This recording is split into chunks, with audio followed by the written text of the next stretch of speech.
Radio de la Universitat d'Alacant. Tu voz creativa, Rigurosa rigurosa y divertida.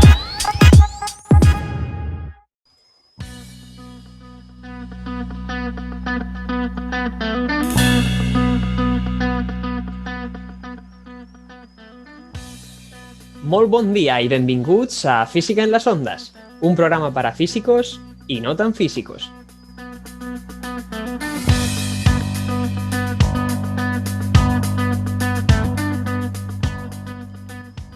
Desde la Universidad de Cada Uno en su Casa, hoy contamos con las voces de David Rodríguez. Muy buenas. Jessica Calatayud. Hola, ¿qué tal? Kiko Frías. Buenas. Y la mía propia, Blas Ruiz. Nuestro técnico favorito. Y de toda la universidad. No hay pugna.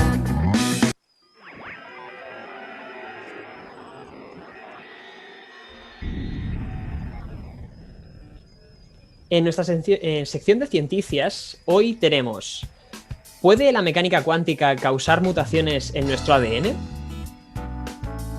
Muchos científicos han sospechado durante mucho tiempo que la mecánica cuántica juega un papel fundamental en la vida tal y como la conocemos.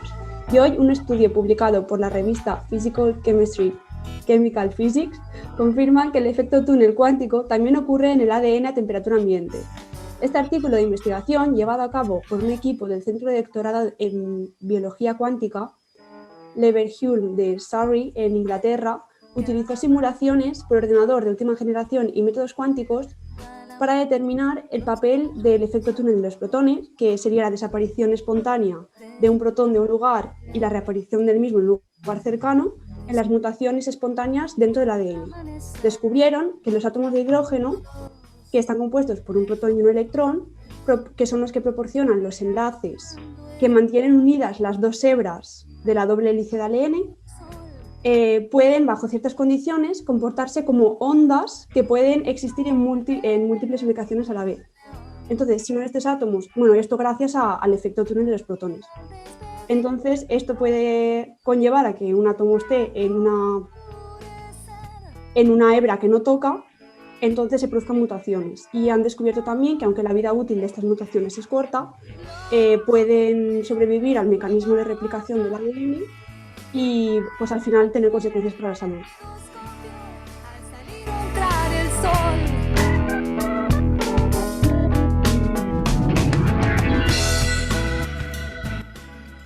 El Perseverance ha aterrizado. ¿Y ahora qué? El pasado jueves 18 de febrero, a eso de las 10 de la noche, el Perseverance, un rover de 6 ruedas y unos 3 metros de largo, llegó a Marte. Un amartizaje con éxito que miles de personas, en especial los hispanohablantes, pudieron disfrutar en vivo con una retransmisión por primera vez en español de manos de la directora de vuelo colombiana, Diana Trujillo, a través del canal de YouTube de la NASA en español. Un nombre atractivo, ¿eh? Pero bueno, dejando de lado este gran momento audiovisual que hizo que más de una persona no familiarizada con la ciencia en general dijese pero si hoy es cuando llega el robot ese a Marte, o uy, cuando entra en la atmósfera tendrá que pasar los 7 minutos de terror. Bueno, pues, ¿de qué se va a encargar este quinto rover que la NASA ha enviado a Marte? Pues de buscar marcianos, evidentemente. Claro, por supuesto. Hombre, por supuestísimo. El Perseverance se encuentra actualmente explorando el cráter G0, formado hace unos 4.000 millones de años, de unos 45 kilómetros de diámetro, ubicado en el hemisferio norte de Marte. Un cráter que tiene mucho interés, ya que en el momento en el que todavía el planeta albergaba agua, G0 era un lago, por lo que se cree que en su terreno aún se podrían encontrar muestras del lugar húmedo y cálido que fue en su momento. Así que, como si se tratase de un geólogo, el rover se va a poner como un loco a recoger muestras de roca y suelo para analizarlo y buscar, a su vez, signos de posible vida microbiana.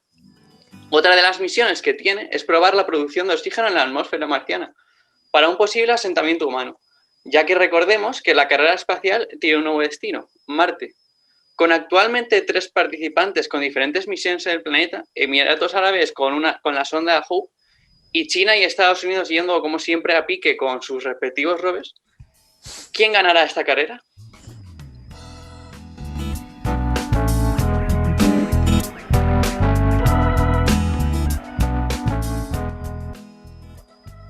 Hallan unas extrañas criaturas bajo el hielo de la Antártida y en plena oscuridad. No son seres Lovecraftianos, sino unos animales sésiles, similares a esponjas, y de especies potencialmente desconocidas hasta ahora, que han sido descubiertos adheridos a una roca muy por debajo de una plataforma de hielo en la Antártida.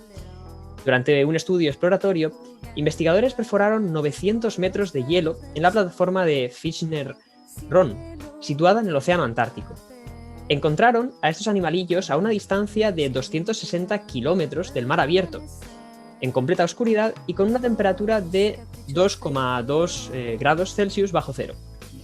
Unas condiciones en las que se han observado muy pocos otros animales. En un comunicado, el biogeógrafo y autor principal del estudio, el Dr. Hugh Griffiths, declaró que su descubrimiento plantea muchas más preguntas que respuestas. Por ejemplo, ¿cómo llegaron allí? ¿Qué están comiendo? ¿Cuánto tiempo han estado allí? ¿Forman parte de especies conocidas o son otras nuevas? ¿Qué pasaría si en estas comunidades si la plataforma de hielo colapsara? Las teorías actuales sobre qué vida podría sobrevivir bajo las plataformas de hielo sugieren que ésta se vuelve menos abundante a medida que se aleja del mar abierto y de la luz solar, como resulta evidente o lógico. Estudios anteriores encontraron algunos pequeños depredadores y carroñeros móviles, como peces, gusanos, medusas o krill, en estos hábitats tan inhóspitos. Y se esperaba que los organismos que se alimentan por filtración, como las esponjas, que dependen del suministro de alimentos desde arriba, estuvieran entre los primeros en desaparecer conforme aumentamos la profundidad del hielo. Por lo que fue una sorpresa encontrarse con estos organismos a tanta profundidad. Para responder a las nuevas preguntas que el descubrimiento plantea, será necesaria una investigación más profunda.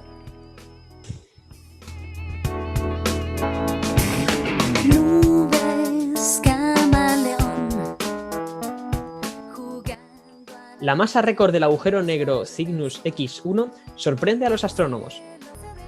Cygnus X1, como diríamos en inglés, es uno de los agujeros negros más conocidos, así no deja de sorprendernos cada vez más y más. Fue el primero en descubrirse concretamente en 1964 desde el detector de rayos X a bordo de un cohete suborbital, que es uno de los más cercanos a la Tierra, pesándose alrededor de unos 6.000 años luz al principio, dentro de nuestra propia galaxia, lo cual es sorprendente. Este agujero actualmente forma un sistema binario con una segunda estrella de tipo O, es decir, de las tipos azules, las más calientes que hemos encontrado hasta el momento. Ambos giran a una órbita muy cercana, de alrededor de una quinta parte de distancia que hay entre el Sol y la Tierra, por lo cual su año se completa en alrededor de 5,6 días, lo cual es bastante rápido. Y se trata de una de las fuentes de emisoras de rayos X más potentes que tenemos ahora mismo en el cielo terrestre. Se pensaba que su masa era alrededor de 14,8 veces la del Sol. Sin embargo, un equipo internacional de astrónomos ha descubierto que es incluso hasta superior, alrededor de unas 21 masas solares, lo cual desafía los actuales métodos y modelos de evolución estelar que se tenían pensados y modelados en los últimos tiempos. Los detalles se publican esta semana en la revista Science y The Astrophysical Journal. Según dicen, ya era el agujero negro estelar de mayor masa conocido de la Vía Láctea, añade, pero con ese trabajo se convierte en el más masivo detectado electromagnéticamente, no por ondas gravitacionales, dentro y fuera de nuestra galaxia, batiendo un nuevo récord, es decir, es el agujero negro de masa estelar más masivo jamás detectado sin usar ondas gravitacionales.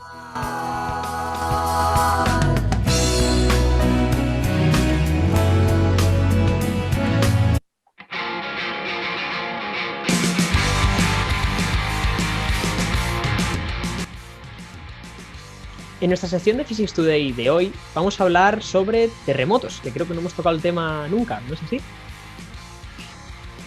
¿Cierto? Bueno, en el programa de hoy vamos a hablar de un tema un tanto movidito. Como el mes pasado tuvimos a nuestros queridos compañeros granadinos bastante agitados, podríamos decir incluso revueltos, temblorosos. Bueno, que sí, que terremotos, lo que ha dicho Blas. Sí, terremotos. Vamos a hablar de terremotos. Un tema que ha estremecido. Bueno, empezamos. Vamos a empezar.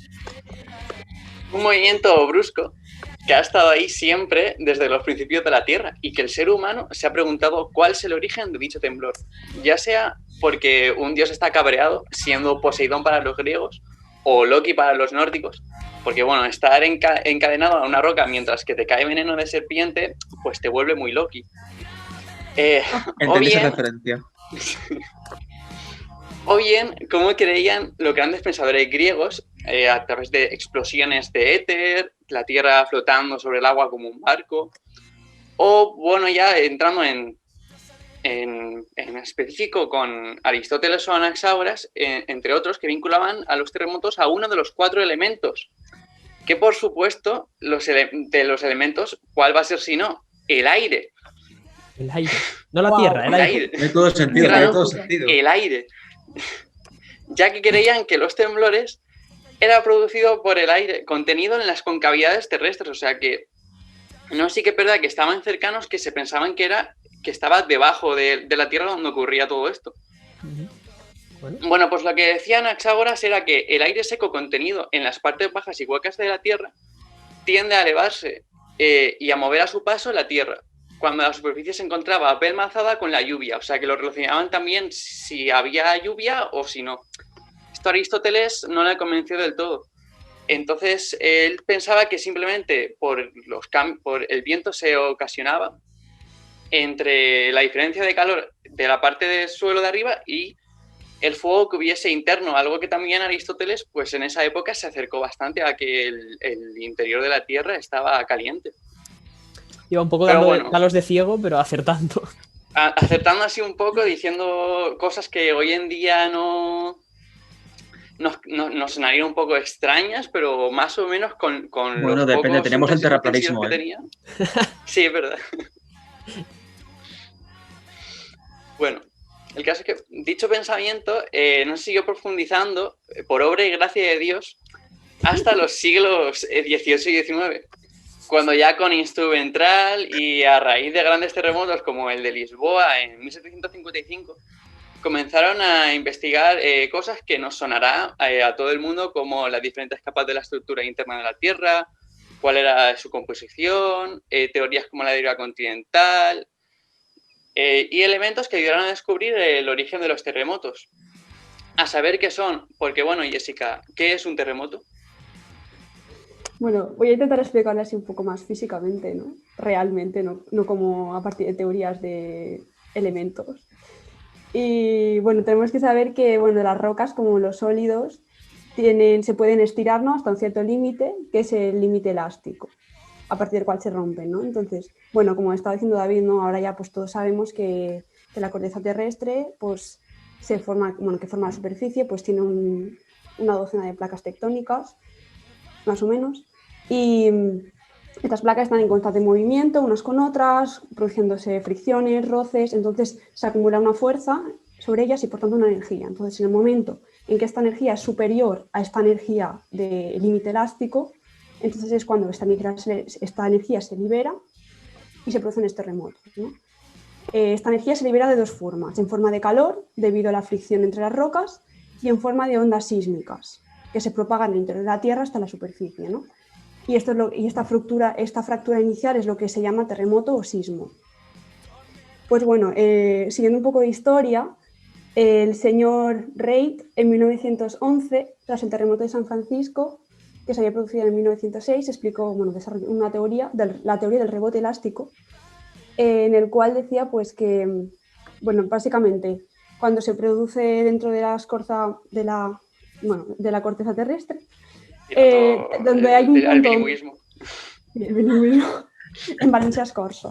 Bueno, el punto donde se produce esta liberación de energía, ¿no?, como que vuelve atrás, en plan, hay una fricción, ¿no? Entonces llega un momento en el que, como intenta volver a su equilibrio, ya aparece un rebote, que es esta explosión de energía que se traduce en ondas sísmicas, que es lo que a nosotros nos llega, ¿no? Entonces, hay un montón de nomenclatura, ¿no? El punto donde se realiza es el hipocentro, luego el epicentro es el punto por encima en la superficie. Claro, pero se puede resumir todo eso a rebota y el tipo explota, ¿no? Sí, se puede resumir Bueno, también es que también depende del tipo, o sea, de la profundidad a la que ocurre este liberamiento de energía, ¿no? Porque si ocurre, más o menos las placas tectónicas tienen unos 70 kilómetros de grosor. Entonces, si ocurre entre estos 70 kilómetros, son superficiales. Si ocurren entre 70 y 450, son intermedios, y más de 450 ya serían profundos. Pero bueno, las ondas sísmicas. Me parece interesante hablar un poco de ellas, ya que bueno, al final es lo que nosotros detectamos, ¿no? Que bueno, tenemos dos, las internas y las superficiales, que como nombre indica, pues las internas viajan por dentro de la Tierra, las superficiales por la superficie, ¿no? Entonces las superficiales, como solo van por la superficie, recorren mucho más camino para llegar al punto donde se miden que las que van por dentro. Entonces las que van por dentro son más rápidas que las que van por la superficie. Y las internas tenemos las primarias, las ondas P, y las secundarias, que son las ondas S. Las primarias pueden ir por sólidos y líquidos, y las secundarias solo por sólido. Entonces las secundarias van las secundarias no atraviesan el núcleo no pueden atravesar el núcleo terrestre, ya que es más líquido. Secundarias no saben nadar, vaya. Básicamente, sí. Y luego por las superficiales están las ondas Rayleigh, que bueno, estas son las más destructivas, ya que bueno, son las que están por la superficie, ¿no?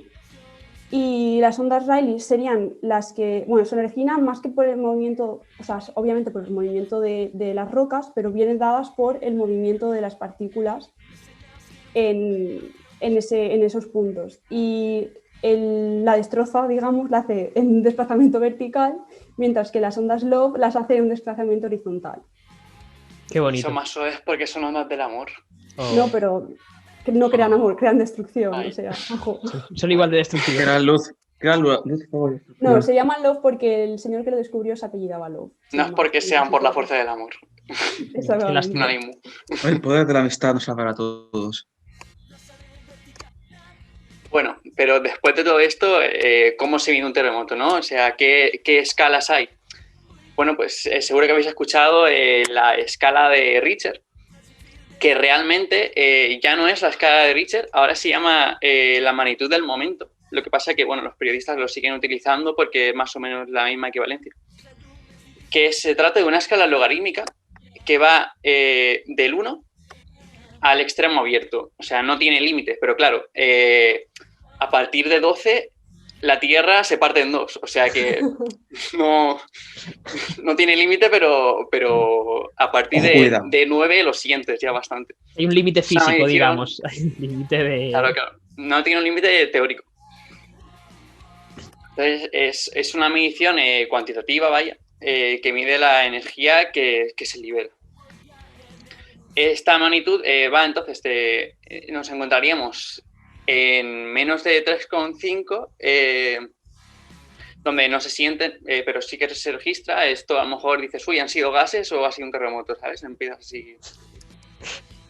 Poca broma, es que una vez ocurrió un terremoto en mi pueblo y yo pensaba que era un coche que pasaba muy rápido y fue un terremoto, pequeño, pero fue terremoto. Yo es que lo de los gases lo he dicho porque de verdad que tengo un amigo que hubo un terremoto y dijo, no sé si un terremoto o que él pensaba que habían sido gases.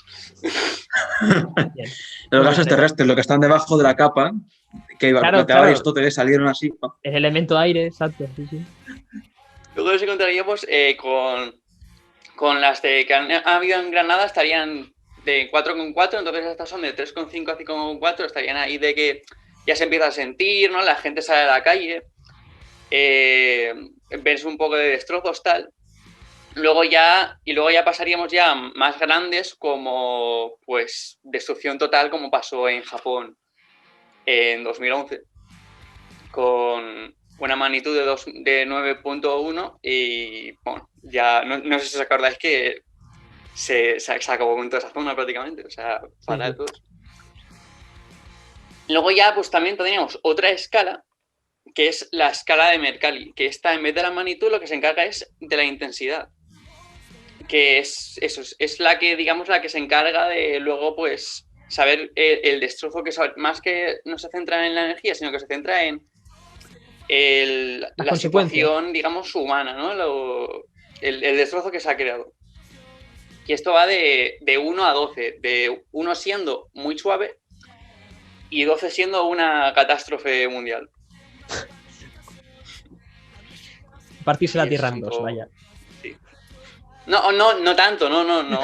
12 en Mercalli es, pues, se ha acabado con toda la población de ahí o una cosa así. Se ha hundido la ciudad. A mí la ciudad, por ejemplo. Sí. De hecho, el de 9,1 de Japón llegó a escala, Mercalli llegó a la escala de 10. No, o sea, el 12 no sé si ha llegado. Es como ya El tiene que retumbar ser de la una tierra. locura. Sí. Esta vez veréis.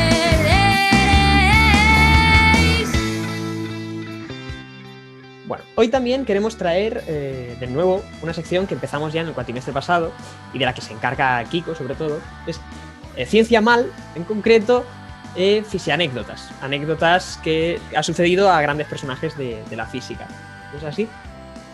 Exactamente. Hoy tengo una una serie de anécdotas muy interesantes, una de ellas la cual quiero involucrarnos a los que estamos aquí presentes, y es sobre la importancia de probar correctamente los resultados, ya que en cierta ocasión Bertrand Russell, un matemático muy importante, estaba especulando sobre este tipo de enunciados, a lo cual estuvo explicando a uno de sus compañeros que si afirmaba que un enunciado era falso, se podía llegar a cualquier tipo de conclusión absurda. Por ello, en este caso, le preguntó su amigo, ¿quiere usted decir que si suponemos que 1 más 1 es igual a 5, entonces podemos demostrar que una serie de personas son iguales al Papa? Y exactamente, es como dijo Russell, en este caso vamos a suponer que 1 más 1 es igual a 5, por tanto, restando 1 en cada miembro, tenemos que 1 es igual a 4, por tanto, los 4 que estamos en esta sala somos iguales a una persona, el cual es el Papa. Es un Y problema. me gustaría que lógica. pensar. 1 más 1 son 7, el Papa es Blas. En la lógica ¿Quién me preposicional, lo iba a decir? claro, si el antecedente es falso, el consecuente da igual que sea verdadero o falso porque el enunciado todo va a ser verdadero. Claro, Entonces, claro. puedes exactamente. afirmar lo Bueno, que te salga del papo. pero bueno, por eso, novatos de primeros, tienes que aprobar la asignatura de introducción al lenguaje matemático.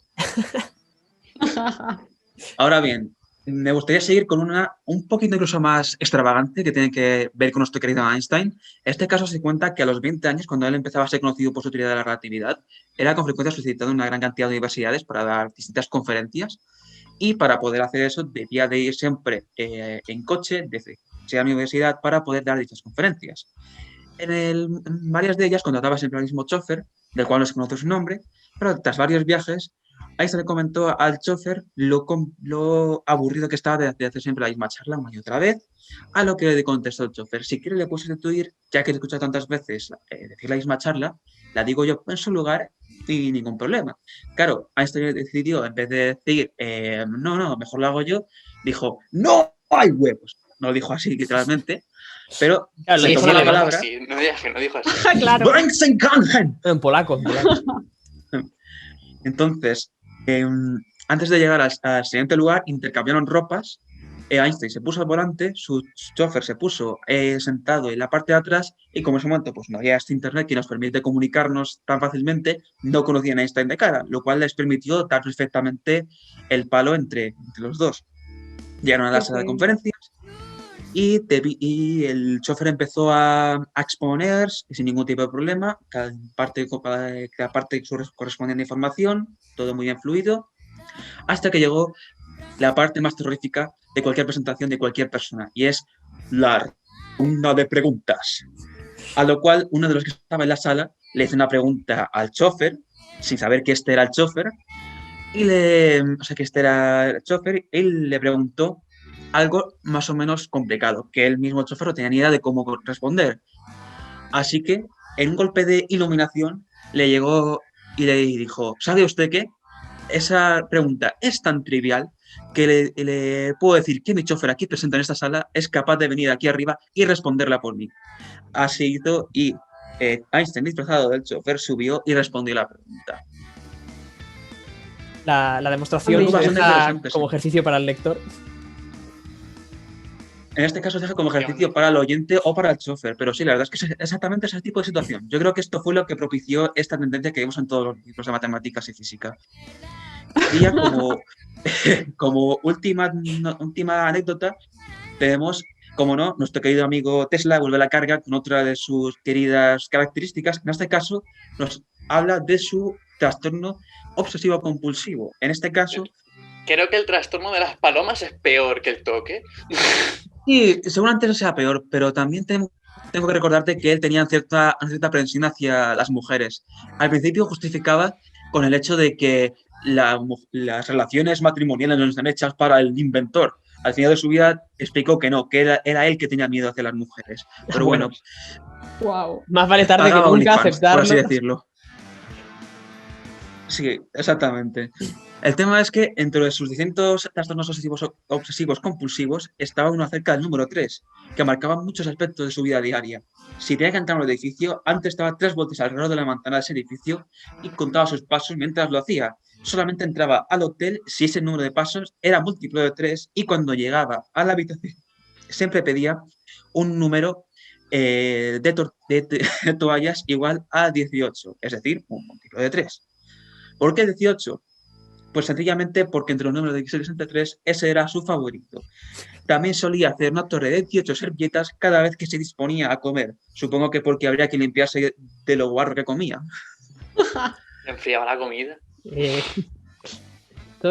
Muchos genios tienen bastantes cosillas que dices, hostia, un poco excéntricos. Bueno, y dejaré también algunas de esas también tengo muy ocultas, sobre todo sobre Heisenberg y su descubrimiento de su famosa ecuación. Dónde la descubrió, con quién la descubrió, pero eso dejaré para un programa más adelante. Gracias a todos por escucharme. Básicamente el programa de Kiko con mis anécdotas entero.